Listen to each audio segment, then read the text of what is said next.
أعوذ بالله من الشيطان الرجيم. بسم الله الرحمن الرحيم. وإذ جعلنا البيت مثابة للناس وأمنا واتخذوا من مقام إبراهيم مصلى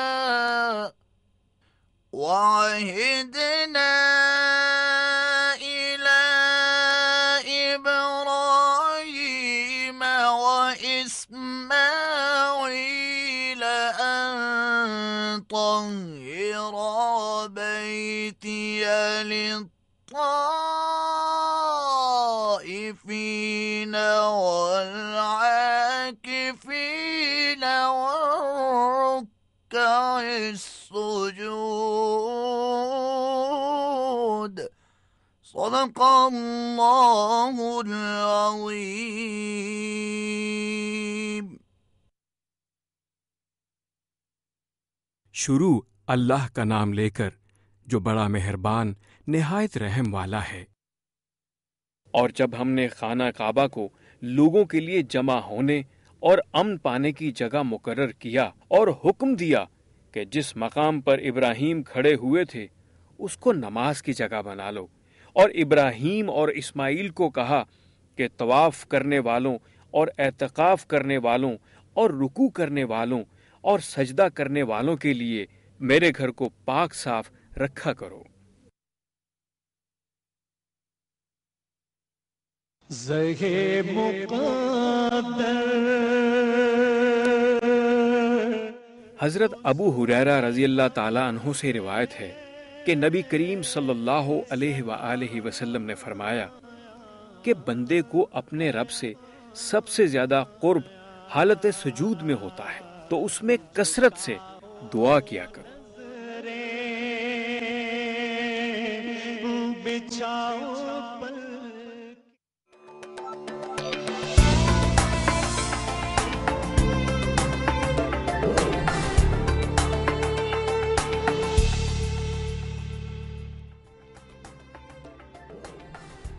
بسم اللہ الرحمن الرحیم۔ محترم ناظرین السلام علیکم۔ پیام صبح کے ساتھ ایک بار پھر آپ کا میزبان انیق احمد حاضر ہے۔ پیام صبح میں آج کا موضوع سجدہ۔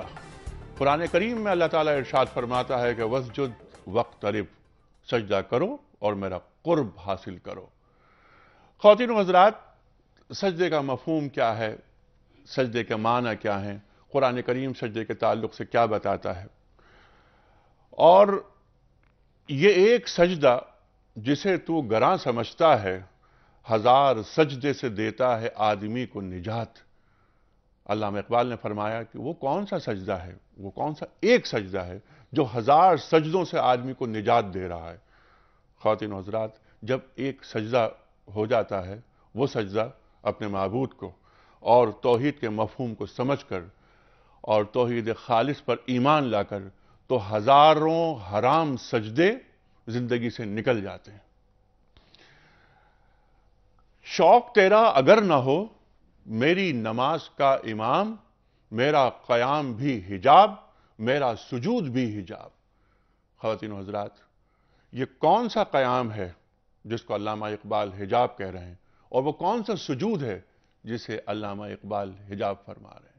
خواتین و حضرات، وہ سجدہ روح زمیں جس سے کانپ جاتی تھی، اسی کو آج ترستے ہیں ممبر و محراب، علامہ اقبال فرماتے ہیں۔ خواتین و حضرات، آج ہم بات کریں گے سجدے کے تعلق سے، لیکن ایک سجدہ شبیری اسلام کے دامن میں، اور اس کے سوا کیا ہے؟ ایک ضرب ید اللہ، ایک سجدہ شبیری، ید اللہ ضرب، قوت اور سجدہ، حضرت امام حسین علیہ السلام کا سجدہ۔ آج 9 محرم ہے پاکستان میں۔ خواتین و حضرات، ہم اس پر بھی بات کریں گے اور آج کے پروگرام کو کل کے پروگرام سے جوڑیں گے انشاءاللہ اس پروگرام کے آخر میں۔ اور کل ہم پروگرام کریں گے جس موضوع پر، وہ ہے واقعہ کربلا، شہادت امام عالی مقام امام حسین علیہ السلام۔ خواتین و حضرات، ایک سلسلہ کوئز کا ہم نے شروع کر رکھا ہے۔ کل ہم نے سوال پوچھا تھا تو اس کا جو صحیح جواب ہے وہ میں پیش کرتا ہوں آپ کی خدمت میں۔ کل ہم نے سوال یہ پوچھا تھا کہ وہ کون سی سورت ہے جس کے پڑھے بغیر نماز مکمل نہیں ہوتی؟ پہلا آپشن تھا سورہ فاتحہ، دوسرا آپشن تھا سورہ کوثر، اور تیسرا آپشن تھا سورہ فلق۔ خواتین و حضرات، صحیح جواب، اکثریت نے صحیح جواب دیا، وہ سورہ فاتحہ۔ اس پروگرام کے اختتام میں ہم قرآن اندازی کریں گے، ہمارے ایک مہمان پرچی نکالیں گے اور دوسرے معزز مہمان ہمارے اس خوش نصیب شخص کے نام کا اعلان کریں گے کہ جس کو ہم آج جس کی خدمت میں گفٹ ہیمپر پیش کر رہے ہیں دنیا ٹی وی کی جانب سے۔ آج کا سوال نوٹ فرما لیجئے۔ سرکار دو عالم صلی اللہ علیہ وآلہ وسلم نے سب سے پہلے کس خاتون سے نکاح فرمایا؟ پہلا آپشن حضرت عائشہ صدیقہ رضی اللہ تعالی عنہا، دوسرا آپشن حضرت میمونہ رضی اللہ تعالی عنہا، اور تیسرا آپشن حضرت خدیجہ الکبریٰ رضی اللہ تعالی عنہا۔ خواتین و حضرات، آپ جانتے ہیں کہ ہمارے پاس آپ کے جواب جو موصول ہوتے ہیں وہ تین طریقے ہیں۔ پہلا تو یہ کہ آپ فون کریں، پہلا طریقہ یہ ہے کہ 021-345-27009 پر اور 021-345-28061 پر آپ فون کر سکتے ہیں، اپنے صحیح جواب لکھوا سکتے ہیں۔ ہمیں آپ ای میل بھی کر سکتے ہیں، ہمارا ای میل ایڈریس ہے ps@dunyatv.tv، اور اگر آپ ایس ایم ایس کرنا چاہتے ہیں تو 3031 پر صحیح آپشن سینڈ کریں۔ قرآن اندازی میں آپ کا نام شامل کر لیا جائے گا۔ تشریف فرما ہے محترم علامہ سید شبیہ الرضا زیدی صاحب، ممتاز عالم دین۔ پیام صبح میں آپ تشریف لاتے رہتے ہیں اور ہم آپ سے اپنی علمی کمی کو دور کرتے رہتے ہیں۔ ان کے ساتھ تشریف فرما ہے محترم مفتی نذیر احمد خان صاحب، کون آپ سے واقف نہیں، لاتعداد کتابوں کے مصنف، ممتاز عالم دین۔ علامہ صاحب، گفتگو کا آغاز میں آپ سے کروں گا۔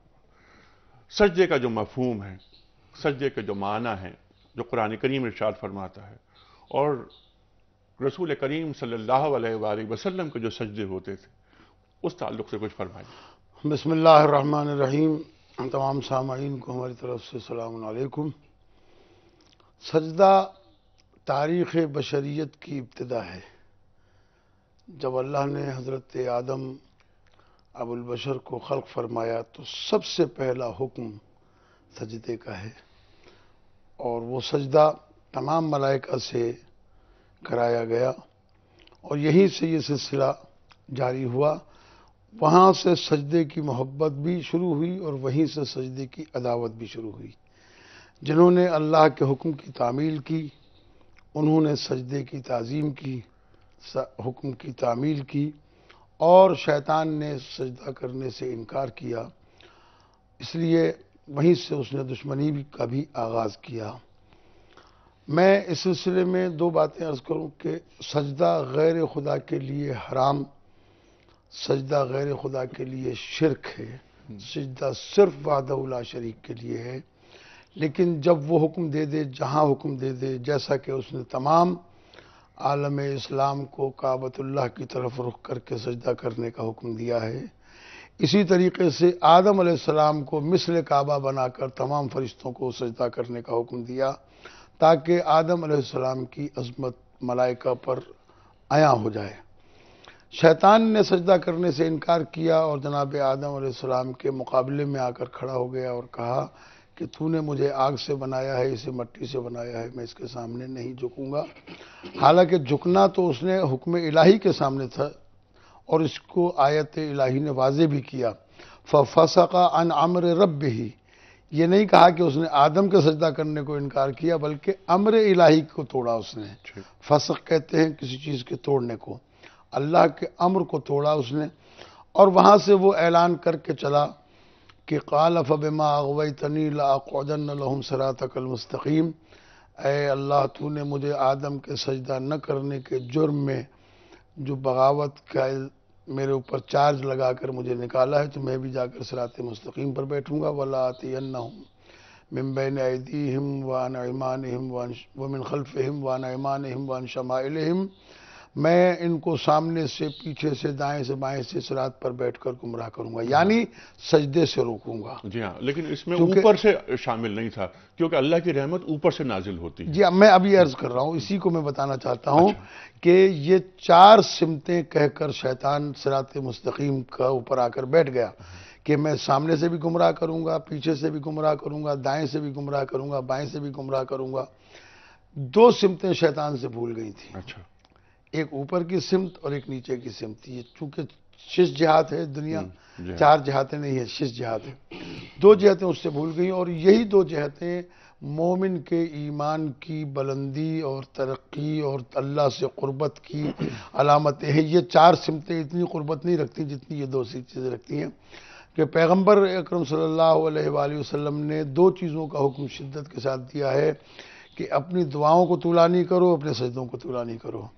تو جو 4 سمتیں شیطان نے گھیری، اللہ نے 2 سمتیں مومن کے لیے کھلی رہنے دی کہ جب تجھے شیطان سے پریشانی ہو تو یا دعا کے لیے ہاتھ اٹھا لینا، یہاں بھی شیطان کا بس نہیں چلے گا، سجدے میں سر رکھ دینا، یہاں بھی شیطان کا بس نہیں چلے گا، بشرطے کہ تو صراط مستقیم پر آ جائے، اس لیے کہ صراط مستقیم پر بیٹھا ہے شیطان، اور وہ صراط مستقیم پر آنے والے کو سجدے سے روکتا ہے۔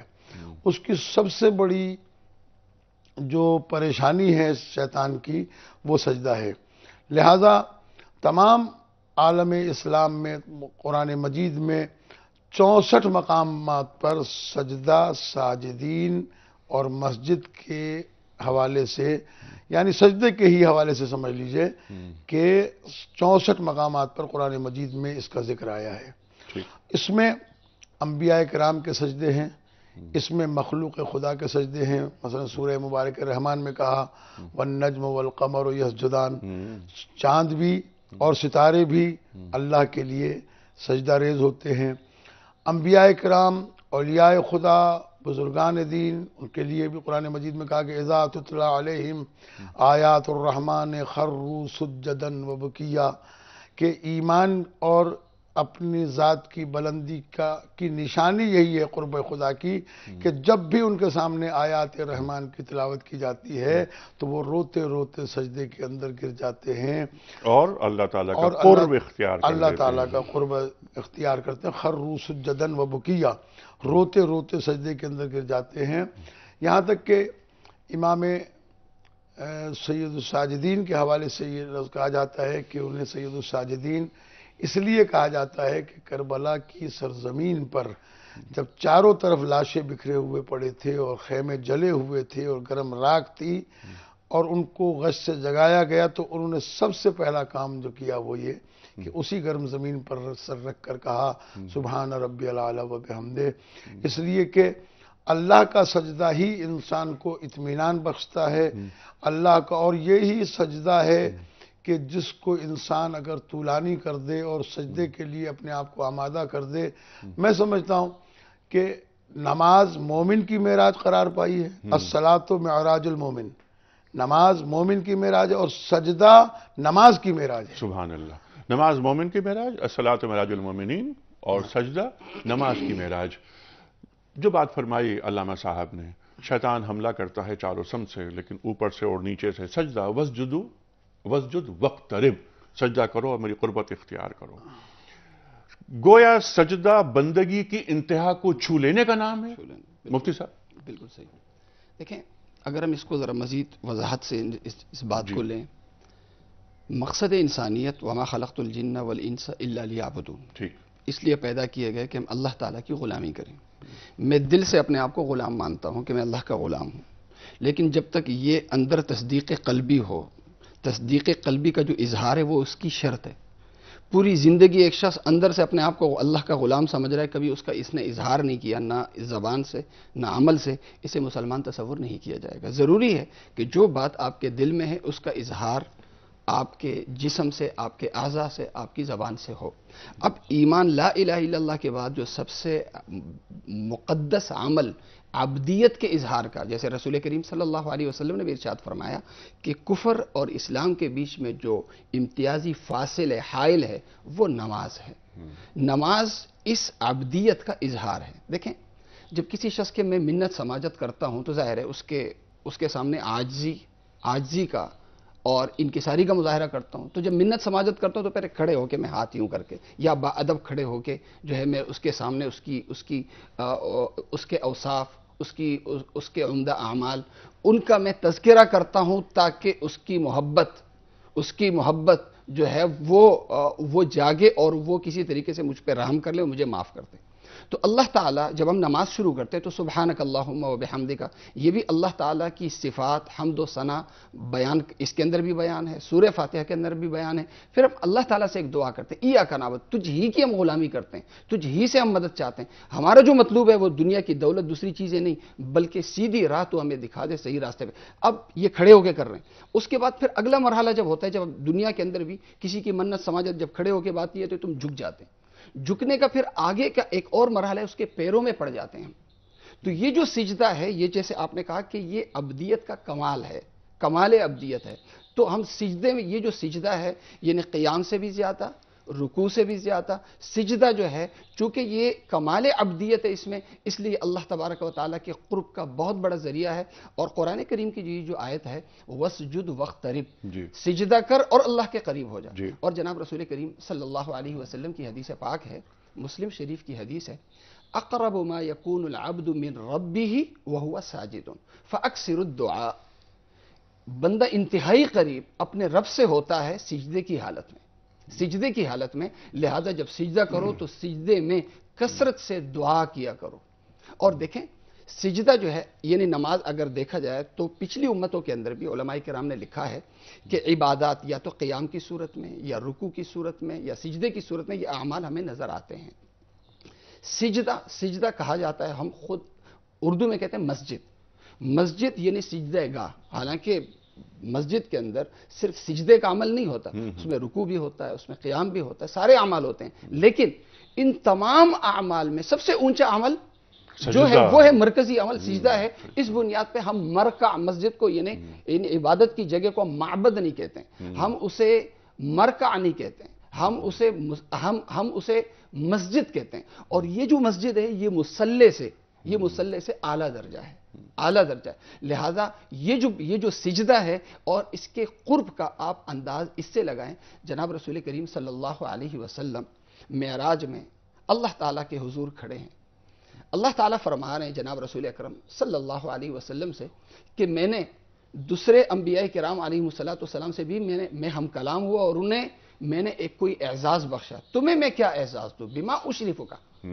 کیا اعزاز دوں؟ جناب رسول کریم صلی اللہ علیہ وسلم نے درخواست فرمائی کہ میں آپ کے سامنے یہاں سجدے ریز ہو جاؤں، آپ کے سامنے سجدہ کر دوں۔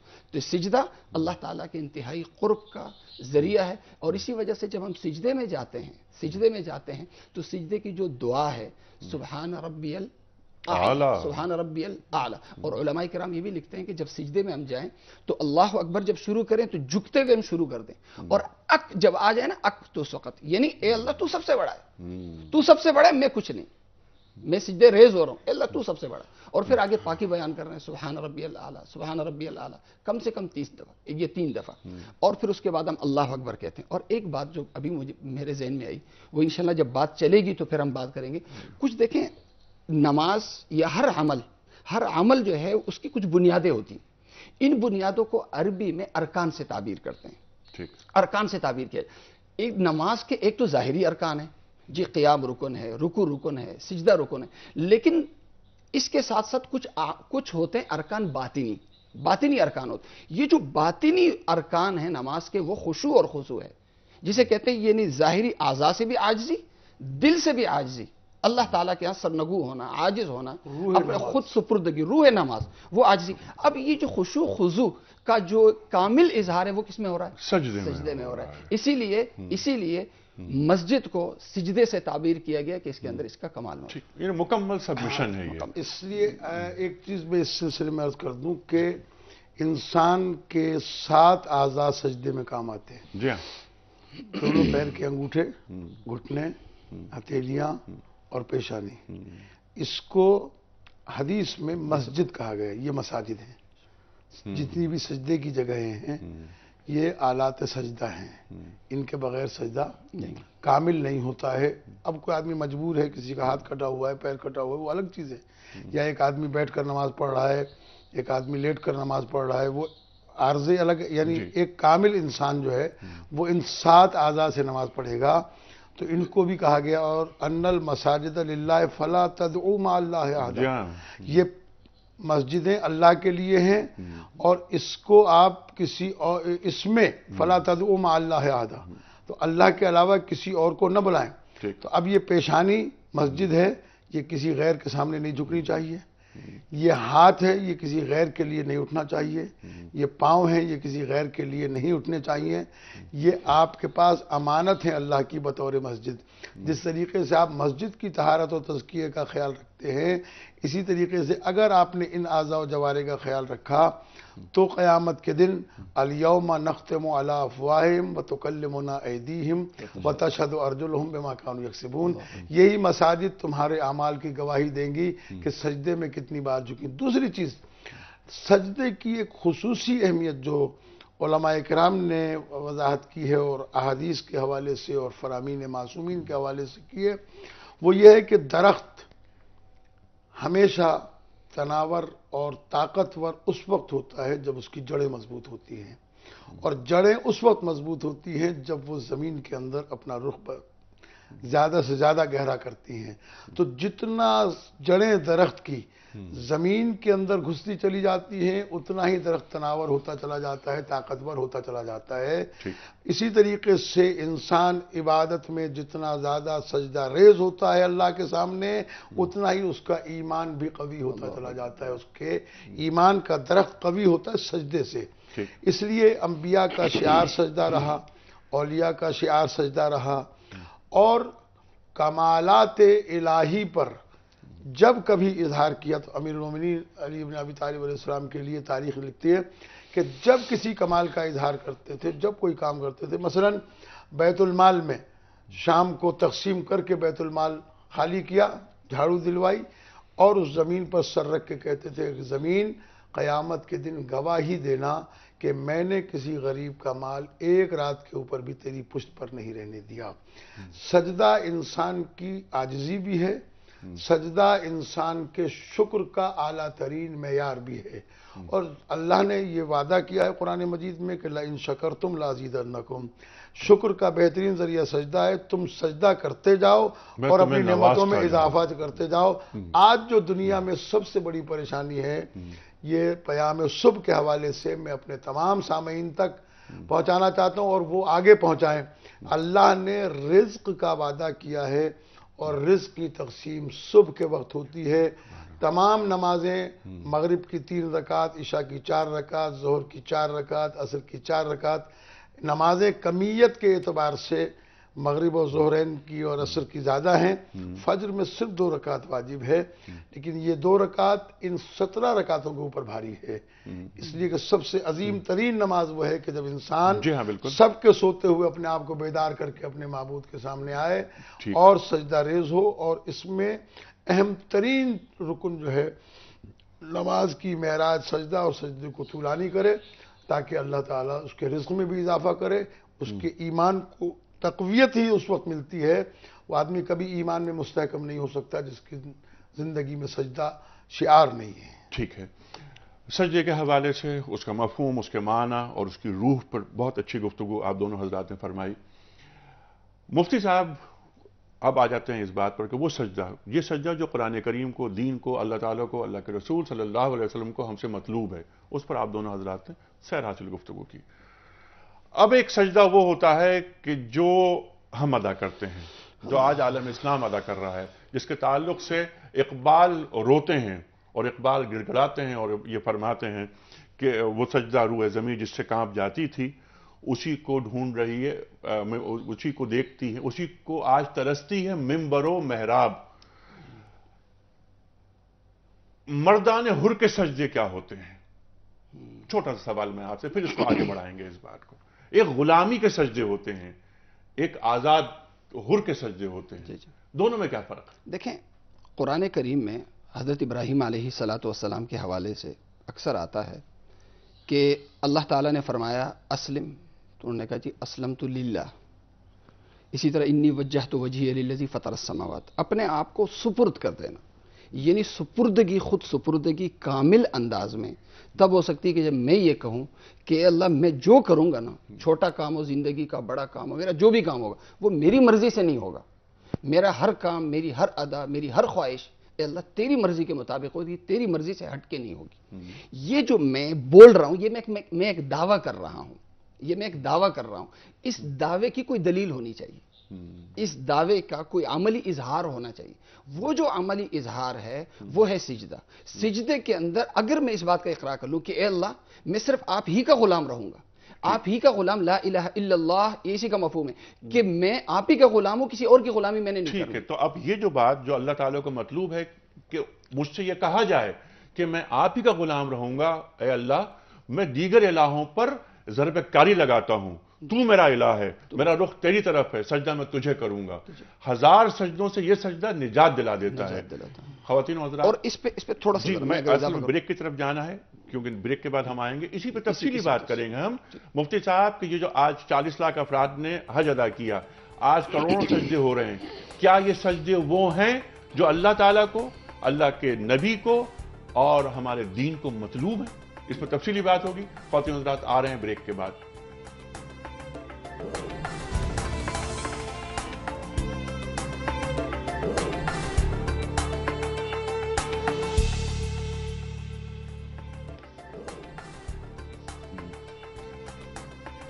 ویلکم بیک خواتین و حضرات، پیام صبح میں ایک بار پھر خوش آمدید۔ تشریف فرما ہے محترم علامہ سید شبیہ الرضا زیدی صاحب اور محترم مفتی نذیر احمد خان صاحب، اور پیام صبح میں آج کا موضوع ہے سجدہ۔ خواتین و حضرات، کوئز کے حوالے سے ہم نے جو بات کی تھی، سوال جو آپ کی خدمت میں بھیجا ہے کہ آج کا سوال یہ ہے کہ نبی کریم صلی اللہ علیہ وآلہ وسلم نے سب سے پہلے کس خاتون سے نکاح فرمایا؟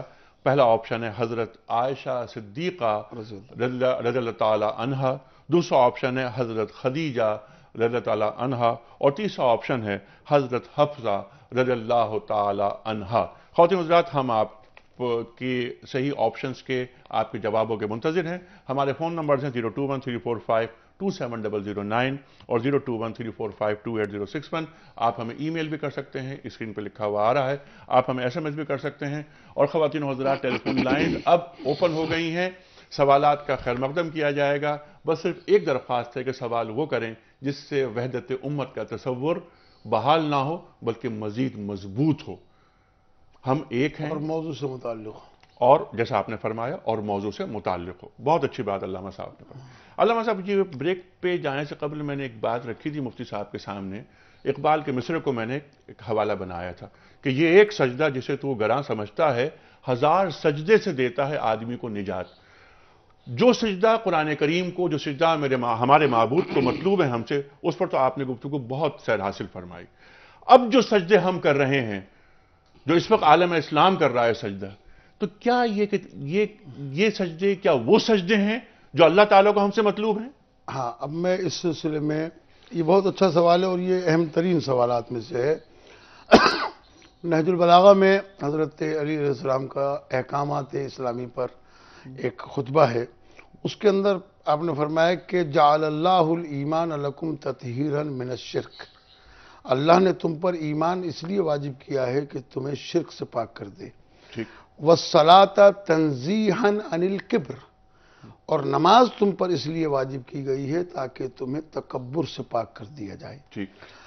اور اسی لیے نماز کی ابتدا ہوتی ہے نیت کرنے کے بعد، ہم ایک نیت کرتے ہیں کہ 2 رکعت نماز پڑھتا ہوں میں، فجر کی ادا واجب قربتاً الی اللہ۔ قربتاً الی اللہ کا جو لفظ ہے اس میں اہمیت ہے کہ اگر یہ نماز اللہ کے لیے خالصتاً پڑھی جائے تو اللہ کی قربت کے لیے ہوتی ہے، اور اگر یہ ریاکاری کے لیے ہو تو قربتاً الی اللہ ہوتی ہے، پھر الی اللہ نہیں ہوتی ہے، یعنی اللہ کے علاوہ کسی اور کی قربت کے لیے ہوتی ہے۔ دوسری چیز، اس کے اندر جو نماز کے اندر کھڑے ہوئے ہم نے کہا اللہ اکبر، یعنی اس کی کبریائی کا اعلان کیا کہ اے اللہ تیری ذات اس بات سے بلند ہے کہ ساری دنیا مل کر بھی اگر تیری کبریائی بیان کرے تو تیری کبریائی بیان نہیں ہو سکتی، ان کی حدود کو نہیں پہنچ سکتا، تو ہی بڑائی کے قابل ہے، تو ہی بلندی کے قابل ہے۔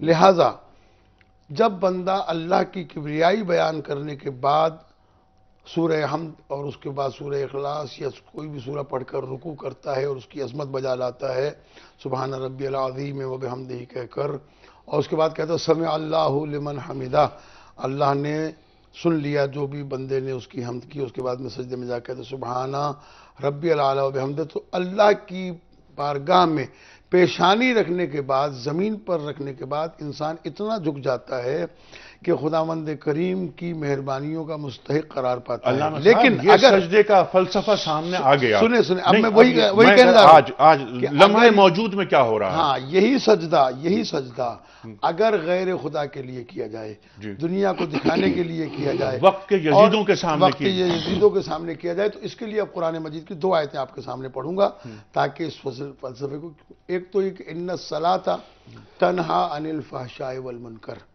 نماز تمہیں برائیوں سے اور بری باتوں سے روکتی ہے۔ سرکار ختمی مرتبہ صلی اللہ علیہ وآلہ وسلم کی خدمت میں ایک صحابی رضوان اللہ تعالی علیہ نے سوال کیا کہ یا رسول اللہ، میں جو نمازیں پڑھ رہا ہوں یہ میری نمازیں اللہ کی بارگاہ میں قبول ہیں یا نہیں ہیں، اگر میں یہ جاننا چاہوں تو کیسے پتہ چلے گا؟ تو آپ نے فرمایا کہ روزمرہ کے گناہوں میں جو تم معمول کے ساتھ کرتے ہو، اگر اس میں کمی واقع ہو رہی ہے تو تمہاری نماز قبول ہو رئی ہے، اگر قبول نہیں ہو رہی ٹھیک ہے، یہ تو نماز ہے۔ اور دوسری چیز صلاۃ مومن کی معراج ہے، اچھا سجدہ چونکہ اسی کا ایک حصہ ہے اور نماز مومن کی معراج ہے، اگر ہم نماز سے سجدے کو الگ کر کے دیکھیں گے نہیں بالکل سمجھ میں نہیں آئے گی۔ بہت صحیح بات آپ نے فرمائی۔ اچھا کچھ کالرز کو لے لیتے ہیں۔ ایک نہیں، ایک سوال یہ بھی آئے وقت کے یزیدوں کو جو سجدے ہو رہے ہیں، میں ابھی اسی لیے کہ آپ فلسفہ بیان کر رہے ہیں علامہ صاحب، سجدے کا میں ابھی اسی کی طرف آ رہا ہوں۔ میرا معبود اللہ اور میں توحید خالص کا علم بردار۔ للمصلین الذین هم عن صلاتهم ساہون، یہ جو نماز کسی غیر خدا اور یزید کے سامنے کی جائے، قرآن مجید نے جہاں اقیم الصلاۃ کا 360 مرتبہ یا اس سے زیادہ مرتبہ قرآن مجید میں حکم دیا ہے، وہاں قرآن مجید میں کہا گیا کہ ہلاکت اور تباہی اور بربادی ہو نماز پڑھنے والوں کے لیے جو نماز تو پڑھتے ہیں لیکن اپنی نماز سے غافل ہیں۔ یہ وہی لوگ ہیں کہ جو نماز اور سجدہ جو ہے وہ اللہ کے لیے نہیں، غیر خدا کے لیے۔ یقیناً بالکل، لیکن میرا سوال یہ نہیں تھا۔ میرا سوال علامہ صاحب یہ تھا کہ جو سجدے آج ہم ادا کر رہے ہیں، 1.5 ارب مسلمان ہیں دنیا میں، کروڑوں سجدے روزانہ ہوتے ہیں نا، 5 وقت میں سجدے ہو رہے ہیں، لیکن وہ سجدہ جو دین کو مطلوب ہے کیا وہ ادا ہو رہا ہے؟ نہیں ہو رہا، جس سے روح زمین کانپ جاتی ہے، جس کو اقبال کہتے ہیں۔ کچھ کالرز کو ہم لے لیتے ہیں، اس کے بعد ہم بات کرتے ہیں۔ اگر وہ سجدہ ہو رہا ہوتا تو اس وقت عالم اسلام مصیبت میں گھرا ہوا نہ ہوتا۔ ٹھیک ہے، اور پھر وہ سجدہ کیسے ادا ہو سکتا ہے؟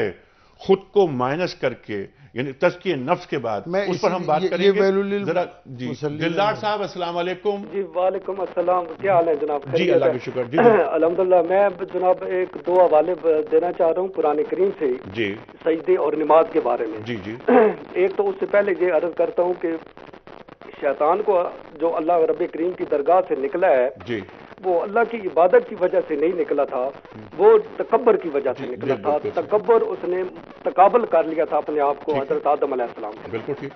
اب ہم نمازیں پڑھ رہے ہیں، سجدے بھی کر رہے ہیں، حج بھی کر رہے ہیں، دعائیں قبول نہیں ہو رہی، اس میں 2 چیزیں مانے آ رہی ہیں، وہ علماء کے سامنے جب میں پیش کرتا ہوں یہ پھر زیادہ اچھی طریقے سے اس کی تشریح فرما دیں گے۔ فرمائیے۔ کہ ایک تو رزق حلال کی کمی ہے، اور دوسرا وہی تکبر ہے کہ جو میں کہتا ہوں کہ بس میں افضل ہوں، دوسرا ناکام ہے، اللہ کے آگے جھک رہے ہیں، لیکن اپنی ذات کی جب نفی نہیں ہوگی تو بات نہیں بنے گی۔ تو سجدے اور نماز کے بارے میں سورہ القلم، ٹھیک ہے، بہت اچھی بات۔ القلم کی 42 آیت کا میں ترجمہ بتا رہا ہوں۔ اگر سورہ القلم کی 42 آیت میں کہ جس دن قیامت کے دن یہ لوگ قیامت سے پردہ اٹھایا جائے گا تو نافرمان لوگ سجدے کے لیے بلائے جائیں گے تو وہ سجدہ نہ کر سکیں گے۔ 43 نمبر آیت ہے، 43-43۔ ان کی آنکھیں ہیبت اور ندامت کے باعث جھکی ہوئی ہوں گی اور ان پر ذلت چھا رہی ہوگی، حالانکہ وہ دنیا میں بھی سجدہ کے لیے بلائے جاتے تھے جبکہ وہ تندرست تھے مگر پھر بھی سجدہ کے انکاری تھے۔ ٹھیک ہے جی۔ اور دوسرا المدثر میں آیت نمبر 42، 43 اور 44-45 میں ہے کہ ان سے جب پوچھا جائے گا کہ تمہیں کیا چیز دوزخ میں لے گئی ہے تو وہ کہیں گے کہ ہم نماز پڑھنے والوں میں نہ تھے اور ہم محتاجوں کو کھانا نہیں کھلاتے تھے. بالکل ٹھیک ہے, اور مشاغل میں. بالکل ٹھیک ہے, اسی بات کو لے کے آگے چلیں گے. ایک کالر اور ہے ہمارے ساتھ, ہم چاہتے ہیں ان کو بھی لے لیں. السلام علیکم. جی السلام علیکم. جی وعلیکم السلام. میں نے آپ سے سوال کرنا ہے. جی جی. کہ جو میں سجدہ قرآن پاک میں آتا ہے, کیا وہ اسی ٹائم جائز ہے کہ اس کے بعد بھی ہو سکتا ہے؟ ٹھیک ہے, بہت بہت اچھا, دونوں سوالات ہمارے سامنے آ گئے. جو پچھلے کالر تھے اور وہی جو گفتگو علامہ صاحب سے ہم نے عرض کی تھی, وہی سوال اس سوال کو ملاتے ہیں اس سوال سے جو کالر نے کیا کہ جب ہم نمازیں ادا کر رہے ہیں, سجدے ادا کر رہے ہیں, لیکن ہمارے دماغ میں ایک تو تکبر ہے, ایک نافرمانی ہے, اور رزق حرام ہمارے پیٹ میں جا رہا ہے, یعنی خدا اللہ تعالیٰ کی نافرمانی ہوتی ہے. اکل حلال کے بارے میں بات ہوئی ہے جو بار بار ذکر ہوا ہے اس کا. تو توحید خالص سے انکار, یعنی بیان میں نقطہ توحید آ تو سکتا ہے, تیرے دماغ میں بتخانہ ہو تو کیا کہیے, جو اقبال فرماتے ہیں نا, اس بابت کیا کہیں گے؟ دیکھیں, جب سجدے کی شروع میں بات عرض کر دی تھی کہ دل سے ایک بات کو ماننا کہ میں کامل اللہ تعالیٰ کا غلام ہوں, جو کچھ بھی میرے پاس ہے وہ میرا نہیں ہے, میرے اللہ کا ہے, جو کچھ بھی میں کروں گا میں اللہ تعالیٰ کی مرضی سے کروں گا. ٹھیک ہے, یہ کمال اطاعت کا نام سجدہ ہے. اور اسی بنیاد پر قرآن کریم میں جہاں یہ آتا ہے کہ درخت, سورج, چاند اللہ کو سجدہ کرتے ہیں. سجدہ کرنے کا مطلب یہ نہیں کہ وہ اپنا جو ہے وہ ماتھا ٹیکتے ہیں, بلکہ یہ کہ یہ اللہ تعالیٰ کے پورے حکم پہ مکمل اطاعت کے ساتھ یہ چلتے ہیں, اللہ تعالیٰ کی کسی حکم کی مخالفت نہیں کرتے. تسلیم و رضا. حیات الصحابہ مولانا یوسف صاحب رحمہ اللہ بانی دعوت و تبلیغ ہے, انہوں نے بہت سے واقعات جمع کی.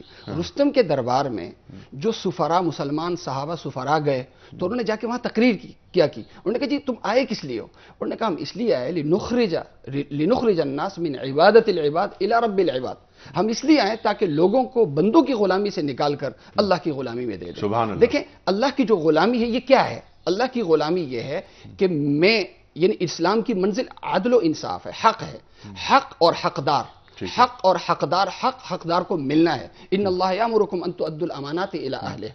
ٹھیک ہے, تو اب یہ عدل و انصاف میں میری حوث یہ آڑے نہ آئے, عدل و انصاف میں میرے عزیز رشتہ دار وہ آڑے نہ آئے, دولت آڑے نہ آئے, دولت مند آڑے نہ آئے, دنیا کے بڑے بڑے حکمران اور ان کا ظلم و جبر آڑے نہ آئے. حضرت ابراہیم علیہ السلام کے واقعات سے لے کر حضرات انبیاء کرام علیہ السلام کی جو قربانیاں ہیں, ان کی تکلیفیں ہیں, وہ ہمیں کیا بتاتی ہیں؟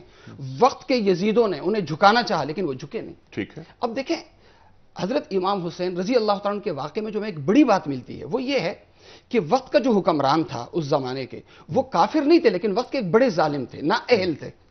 اب نااہلوں کے سامنے اگر آج کی فقہ کی روح سے اگر ہم سوچیں تو ہم وقت کی مصلحت کو دیکھ کر, اجتماعیت کو دیکھ کر شاید ہم ظالم کو برداشت کر سکیں. لیکن حضرت امام حسین رضی اللہ تعالیٰ عنہ کی شہادت میں جو ہمیں ایک امتیازی درس ملتا ہے وہ یہ کہ ظالم کو کسی حال میں بھی برداشت نہ کیا جائے, خواہ وہ کتنا ہی بڑا ہو, کتنا ہی طاقتور ہو.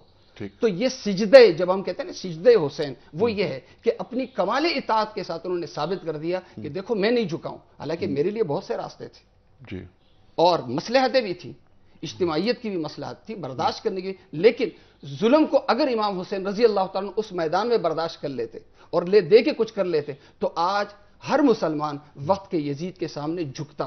آج ہمارے لیے یہی درس ہے حضرت امام حسین رضی اللہ تعالیٰ کے واقعے سے. ٹھیک ہے. اور یہ ہے لا طاعت لمخلوق فی معصیت الخالق, خالق کی جہاں نافرمانی ہو اس وقت ہم تعاون نہیں ہوتا, اطاعت نہیں ہوتی, تعاون نہیں ہوتا ظالم کے ساتھ. حضرت سلمان محمدی, سلمان فارسی جنہیں کہا جاتا ہے, صحابی رسول رضوان اللہ تعالیٰ علیہ, ان کا ایک جملہ ہے بڑا مشہور کہ میں التذلل فی طاعت اللہ احب من التعزز فی معصیت اللہ. میں اللہ کی اطاعت کی ذلت کو زیادہ محبوب رکھتا ہوں اس عزت سے جو خدا کی معصیت کے بعد پائی جائے. ایک یہ اس کا حصہ ہے, اور جو میں نے قرآن مجید کی آیت پڑھی تھی اس کا ترجمہ مکمل سن لیجئے, اور جو سامعین سن رہے ہیں انہیں چاہیے کہ اس سورے کو اچھی طریقے سے دیکھ لیں کہ ویل للمصلین کا حکم, جہاں قرآن مجید نے نماز کا حکم دیا کہ اقیموا الصلاۃ اقیموا الصلاۃ اقیموا الصلاۃ ولا تکونوا من المشرکین, وہاں کا ویل للمصلین ہلاکت ہو ان نماز پڑھنے والوں کے لیے جو نماز پڑھتے ہیں اور اپنی نماز سے غافل ہیں. تو قرآن مجید کے اگلے حصے میں اس کو بیان کیا گیا. یہ لوگوں کو دکھانے کے لیے نماز پڑھتے ہیں، اپنے ہمسایوں کو ضرورت کے برتن نہیں دیتے، اور یہ وہ لوگ ہیں کہ جو وَيَمْنَعُونَ الْمَاعُونَ يُرَاؤُونَ النَّاسَ وَيَمْنَعُونَ الْمَاعُونَ. لباس کی طہارت نماز میں ضروری ہے. معلوم نہیں کہ لباس کس مال سے بنا ہے، معلوم نہیں ہے. ایک چھوٹی سی بات آپ کی خدمت میں عرض کر دوں، یہ تو بات سجدے اور نماز کی ہے اپنی جگہ کے اوپر. عبادت گاہ کا نام ہے مسجد، جہاں سجدہ کیا جاتا ہے. آج بھی آپ تاریخ اٹھا کے دیکھ لیں کہ خانہ کعبہ کے گرد جو حتیم بنا ہوا ہے قریب میں آدھا، اس کے اوپر چھت نہیں ہے اور اس کی دیواریں آدھی ہیں. یہ وہ موقع ہے کہ جب خانہ کعبہ برسات میں ایک سیلاب کی وجہ سے منہدم ہوا، اس کی جب دوبارہ تعمیر کی گئی تو رزق حلال کا پیسہ جمع کیا گیا، اور اس میں اتنی وسعت نہیں تھی کہ اس دیوار کو مکمل کیا جاتا، تو لہٰذا اسے اتنا ہی چھوڑ دیا گیا. ٹھیک ہے، گویا کہ سجدے کے لیے رزق حلال بھی ضروری ہے اور عبادت گاہ کا پاکیزہ ہونا بھی ضروری ہے. ٹھیک ہے، اور دل کا پاکیزہ ہونا بھی ضروری ہے، دماغ کا پاکیزہ ہونا بھی ضروری ہے. ہر اعتبار سے دماغ کو بت خانہ نہیں ہونا ہر چاہیے. اعتبار سے انسان کے اندر. اور اب دو چیزیں سن لیجئے کہ دین کا مکمل طور پر تمام عبادات نماز پر منحصر ہیں. الصلاۃ عمود الدین، نماز دین کا ستون ہے. من ترک الصلاۃ فقد هدم الدین، جس نے نماز کو ترک کیا اس نے دین کی عمارت کو گرا دیا. ان قبلت قبل ما سواہا و ان ردت رد. وہ تو پتہ نہیں کہ کیمرہ ملا ہے، پھر کاغذ پھٹی زبان میں تمام اعمال قبول ہوں گے. اگر نماز رد ہو گئی تو بقیہ تمام اعمال رد ہوں گے. تمام اعمال کی قبولیت کا دار و مدار نماز پر ہے. نماز کی قبولیت کا دار و مدار سجدے پر ہے، اور نماز کی قبولیت کا آخری دار و مدار درود شریف محمد و آل محمد علیہ السلام پر ہے. اس لیے اس سجدے کی جو اہمیت اور خصوصیت بار بار آپ سوال فرما رہے ہیں، اور اس کا جواب صرف یہی ہے کہ جس دن مسلمان کو یہ احساس ہو گیا کہ میں جو سجدہ کر رہا ہوں اس کی اصل روح کیا ہے، کہ میں جھک جاؤں اپنے معبود کے سامنے. جب معبود کے سامنے میرا پیشانی جھکے گی، اور یہ پیشانی اسی لیے ایک چیز میں آپ کے سامنے رکھتا ہوں، اللہ نے جتنے حیوانات خلق کیے نا وہ 4 پیروں پہ چلتے ہیں. کھانے کے لیے سر جھکاتے ہیں، پانی کے لیے سر جھکاتے ہیں، بیٹھنے کے لیے سر جھکاتے ہیں. اللہ نے انسان کو اپنی خاص عبادت کے لیے خلق فرمایا، اس لیے کھانے اور پینے کے لیے اسے 2 ہاتھ عطا کیے کہ تیرا سر نہ کھانے کے آگے جھکنا چاہیے، نہ پانی کے آگے جھکنا چاہیے، نہ دنیا کے آگے جھکنا چاہیے. یہ پیشانی صرف میرے لیے ہے. رزاق کے آگے جھکنا چاہیے، اس کے آگے جھکنی چاہیے جو تیرا خالق ہے، خالق حقیقی ہے.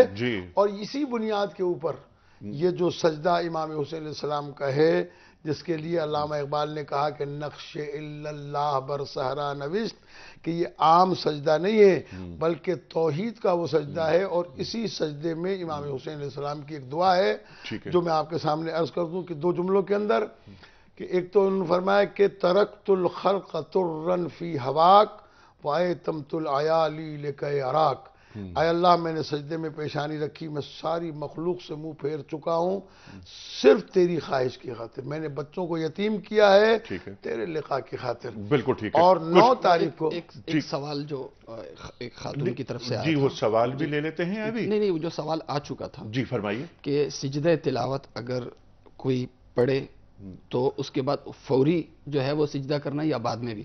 تو دیکھیں اگر آیت سجدہ پڑھی ہے نماز کے اندر، پھر تو نماز کے اندر ہی سجدہ کرنا ہے، اس کی پھر قضا نہیں ہے. اگر اس وقت سجدہ نہیں کیا اس کی پھر قضا نہیں کی جا سکتی. لیکن اگر آیت سجدہ پڑھی ہے نماز کے باہر تو افضل مستحب یہی ہے کہ اسی وقت سجدہ کیا جائے، لیکن بعد میں اس کی قضا بھی کی جا سکتی. ٹھیک ہے، کچھ کالرز کو لے لیتے ہیں اس کے بعد، کیونکہ اب پروگرام کا وقت ختم ہو رہا ہے. جی السلام علیکم.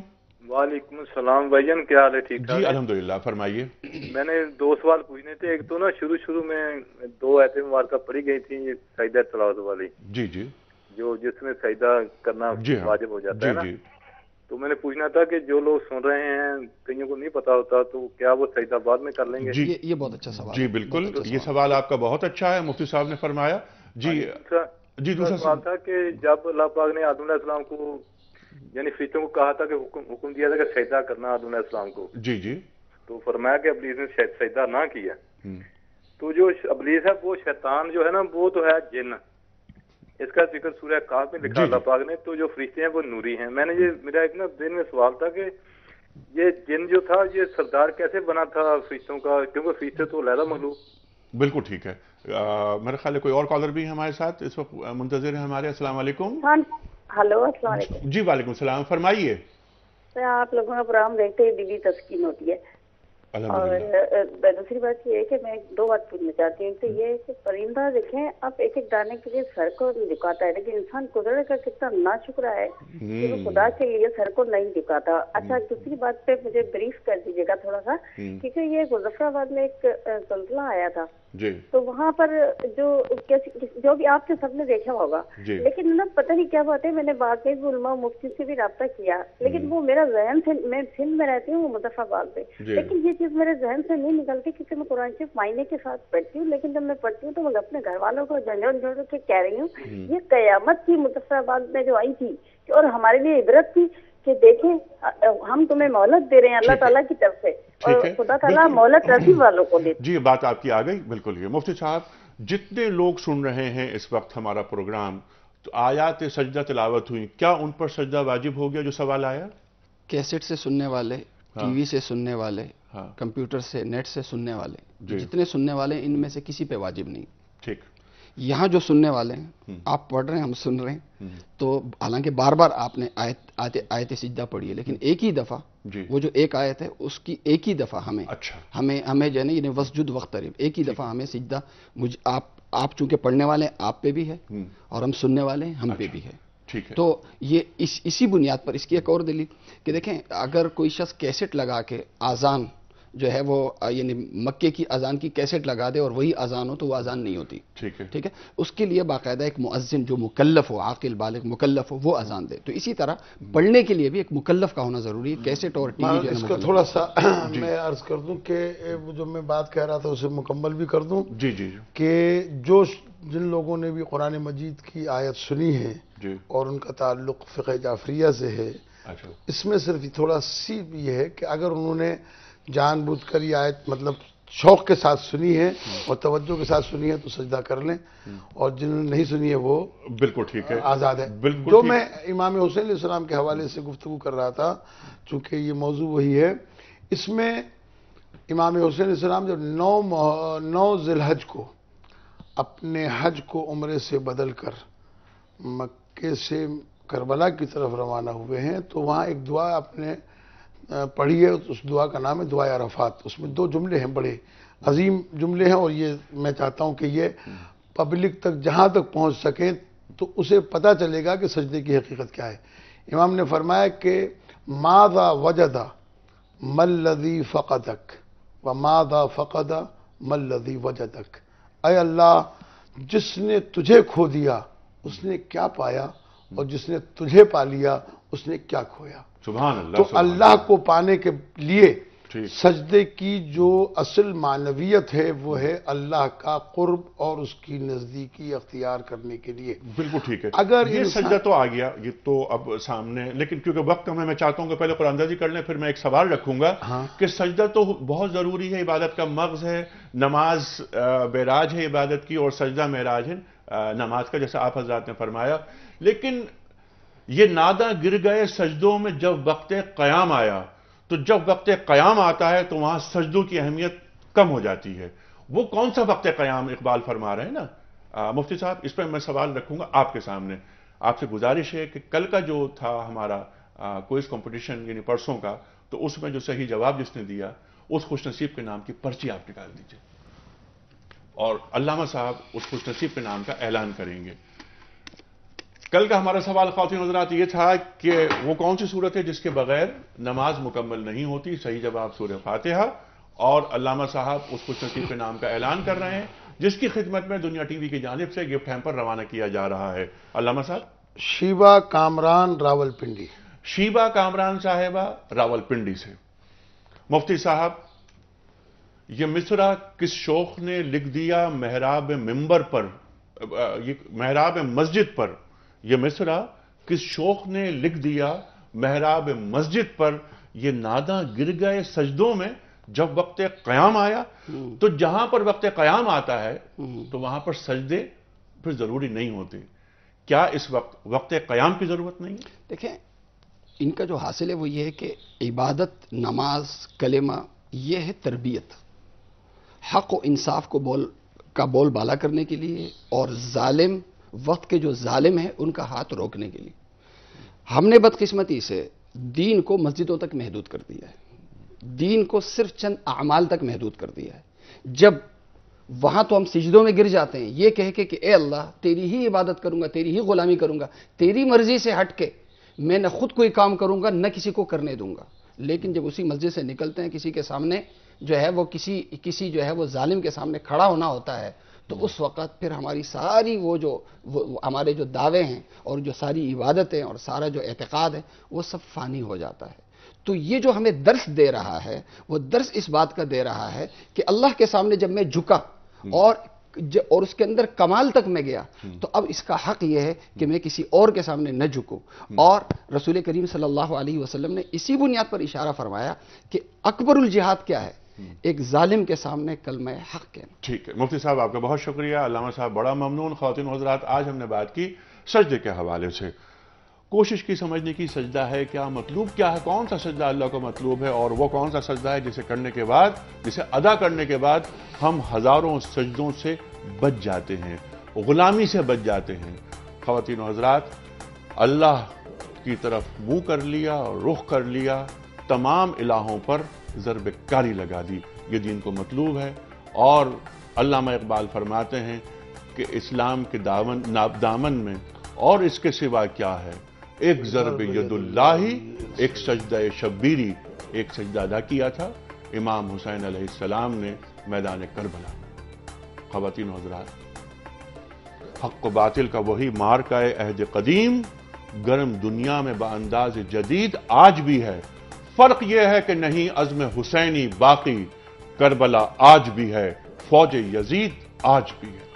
وقت کے یزیدوں کے سامنے کبھی سجدہ نہیں کرنا چاہیے، اور اگر ہم سجدہ کرتے ہیں تو پھر ہمیں امام عالی مقام کا نام نہیں لینا چاہیے۔ خواتین حضرات کل ہم واقع شہادت پر بات کریں گے، واقع کربلا نے ہمیں کیا رہتی دنیا تک عالم انسانیت کو جو درس دے رہا ہے اس پر گفتگو ہوگی، اور کل ہمارے ساتھ تشریف فرما ہوں گے محترم پروفیسر جاوید اکبر صاحب۔ کل تک کے لیے انیق احمد کو اجازت دیجیے، خدا حافظ۔